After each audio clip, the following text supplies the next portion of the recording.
si attendue, eh bien elle est de retour. Bienvenue dans cette review de Raw.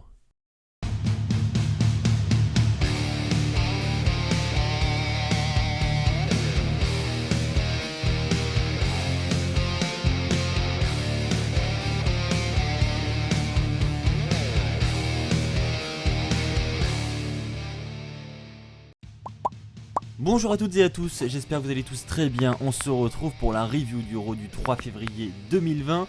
Comme chaque semaine, je vais revenir avec vous sur le dernier Raw. On va revenir sur les points les plus importants du show. J'ai sélectionné pour vous 5 points, les meilleurs, mais aussi ceux que j'ai jugés comme étant les moins bons. Et pourquoi est-ce qu'ils ont été moins bons? C'est ce que nous allons voir ensemble au travers de cette vidéo. Vous l'aurez sans doute remarqué, il n'y a pas eu de review de Raw la semaine dernière, pas de review de SmackDown non plus. C'est tout simplement parce que nous étions sur place pour le Royal Rumble et donc par conséquent, nous n'avons pas pu enregistrer cette review et n'avons pas pu la publier à temps. Donc nous sommes seulement de retour cette semaine, mais cette fois-ci c'est parti, on reprend le rythme et les facecams seront de retour dès la semaine prochaine. Donc nous resterons uniquement sur un format photo pour la review de cette semaine, je m'en excuse. Ceci étant dit, c'est parti, on va commencer avec le premier point de la soirée qui va concerner Lana. Donc Lana arrive, elle fait son entrée, donc déjà là je me dis qu'est-ce qu'il va se passer encore cette semaine? Est-ce que la rivalité avec Rusev, Bobby Lashley, Liv Morgan va continuer ou pas? Et ensuite on a l'entrée de Liv Morgan, donc là on se dit ah ouais, bon bah visiblement ça semble continuer. Au passage, très beau botch de la part de la production, hein. On a le Titantron et tout le décor qui reste aux couleurs de Lana durant l'entrée de Liv Morgan. Premier petit botch, c'est le premier d'une belle série durant cette soirée pour ceux qui l'auront remarqué.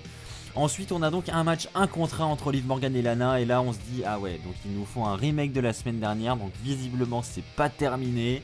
Donc là honnêtement je me dis vraiment pas cool, hein, ça continue et on va encore voir la même chose. Et puis au final Liv Morgan va remporter assez rapidement ce match de la même manière que la semaine précédente.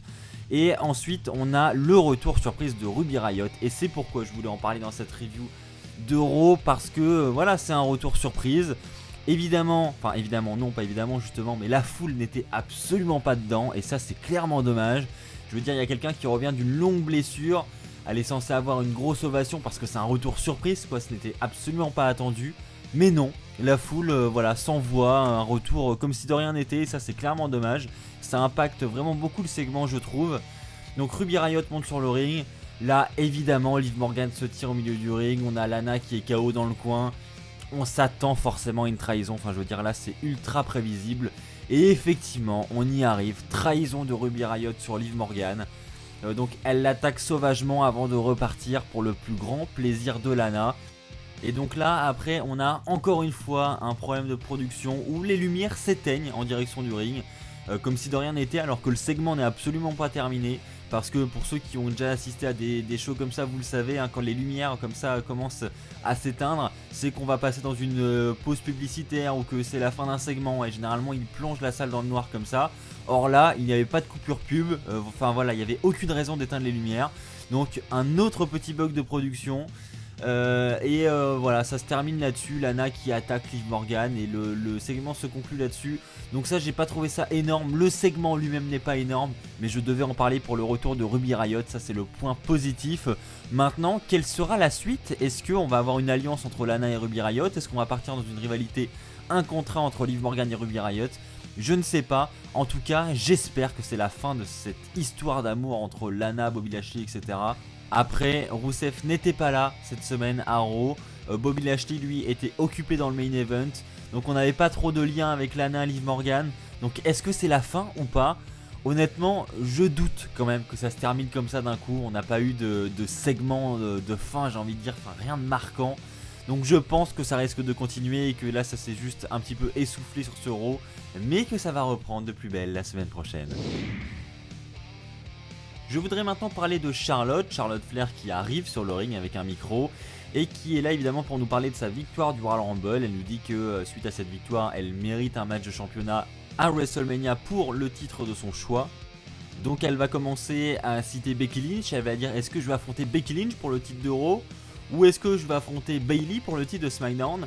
Et là on a la foule qui commence à chanter Rhea Replay. Et voilà, la foule commence vraiment à s'ambiancer sur le nom de Rhea venant de la NXT. Et donc Charlotte va écouter et tout d'un coup on va avoir le theme song de Rhea Ripley qui va retentir dans l'arène. Et donc grosse surprise évidemment parce qu'elle n'était absolument pas attendue pour cet épisode là. Et donc Rhea Ripley arrive et puis évidemment elle lance un challenge à Charlotte Flair. Elle lui dit: tu as peut-être déjà battu Becky Lynch, tu as peut-être déjà battu Bayley, mais quelqu'un que tu n'as pas battu, c'est bien moi. Et elle va lever la ceinture face à Charlotte Flair. Et Charlotte Flair va la regarder, va lui sourire avant de quitter le ring sans prononcer le moindre mot. Elle va monter la rampe et une fois qu'elle va arriver devant le stage, elle va faire un wouh au micro. Et donc Charlotte Flair n'a pas donné sa réponse. Et cela a ensuite été officialisé. Charlotte Flair sera à NXT ce mercredi pour répondre au challenge de Rhea Ripley. Est-ce que Charlotte Flair va accepter le challenge et va bien vouloir l'affronter à WrestleMania? Ça serait une grande première dans l'histoire de la WWE. Honnêtement, vu qu'ils ont commencé à nous le teaser, ça va arriver. On aurait donc Charlotte Flair contre Rhea Ripley à WrestleMania et ça c'est une excellente nouvelle. Je trouve que ça c'est innovant. On n'aura pas un match qu'on a déjà vu et c'est ce qu'il faut pour WrestleMania. On veut de la nouveauté, on veut de l'innovation et là c'est clairement ce qu'ils ont fait, donc c'est une excellente nouvelle.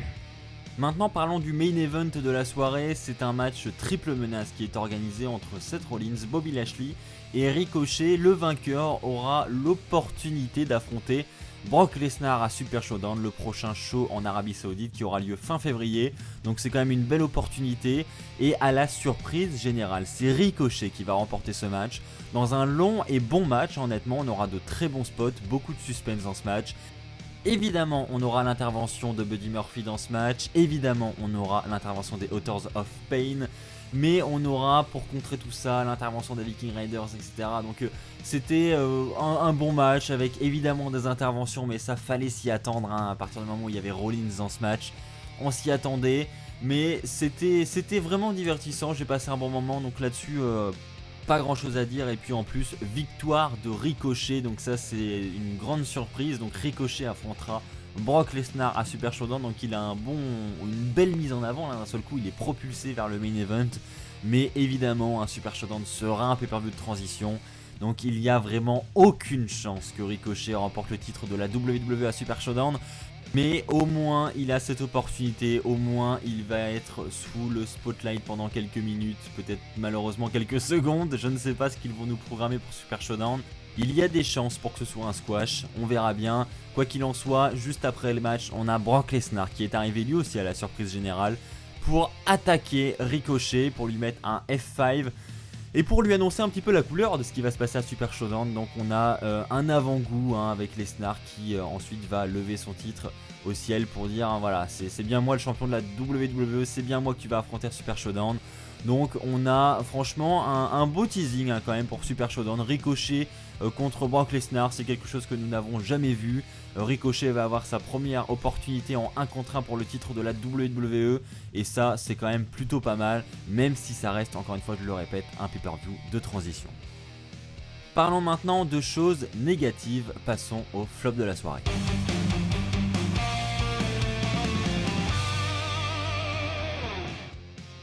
Pour le flop de la soirée, je vais parler de Drew McIntyre. Alors attention, je ne critique absolument pas la victoire de Drew McIntyre au Royal Rumble. Au contraire, j'en suis vraiment ravi et je trouve que c'est une excellente chose, y compris pour nous et y compris pour lui. Nous, ça va nous offrir un main event différent des éditions précédentes et lui, ça va tout simplement lui offrir une première opportunité pour le titre de la WWE à WrestleMania et ça, c'est une excellente chose. Ce que je vais critiquer, c'est vraiment le segment que nous avons eu cette nuit. Franchement, que le main eventer de WrestleMania se retrouve dans un match de 3 secondes face à Mojo Rawley, voilà, ça me dépasse un petit peu. Alors ok, ça montre que Drew McIntyre est capable de battre quelqu'un en 3 secondes avec son finish, etc. Enfin voilà, ça le montre comme étant quelqu'un de dominant, ok. Mais franchement, je suis pas persuadé que ce soit le genre de segment le plus efficace. Je pense qu'un très bon match dans le main event de Raw, un match de 10 minutes, un quart d'heure, est clairement une meilleure chose pour le mettre en avant et pour montrer qu'il mérite en soi sa place dans le main event de WrestleMania. Là franchement, si on se tape ça toutes les semaines, ça va pas le faire. Donc là, non franchement, j'ai vraiment pas aimé ce segment, surtout contre le champion 24/7 quoi. Je veux dire, il y a une meilleure place dans la carte pour Drew McIntyre. Et pour moi, c'était vraiment pas une bonne chose et j'ai vraiment pas aimé ce segment, donc je tenais à le mettre dans le flop de la soirée. Ceci étant dit, passons maintenant au top de la soirée.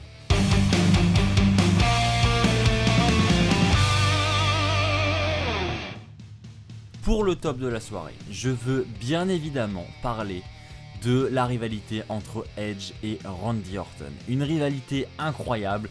Alors le segment de ce soir n'a pas été exceptionnel, mais je voulais absolument placer cela dans le top de la soirée parce que c'est selon moi la rivalité du moment et je pense que c'est la rivalité qui va marquer cette Road to WrestleMania. Ce sera même très probablement la meilleure rivalité de cette Road to WrestleMania 2020.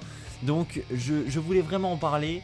D'ailleurs au passage vous avez pu nous apercevoir encore une fois dans la promo de résumé de la rivalité au tout début du show, hein, pour les plus attentifs d'entre vous. C'est une excellente rivalité qui a vraiment super bien commencé la semaine dernière avec ce segment d'attaque de Randy Orton. Et donc justement suite à cela on a le show de Raw qui commence cette semaine avec la musique d'Orton. Orton arrive sur le ring, prend un micro et il se fait vraiment huer par la foule, mais d'une manière incroyable. Et puis la foule va ensuite commencer à chanter le nom de Edge. Et puis on voit vraiment que la foule est à fond derrière Edge, mais vraiment contre Orton.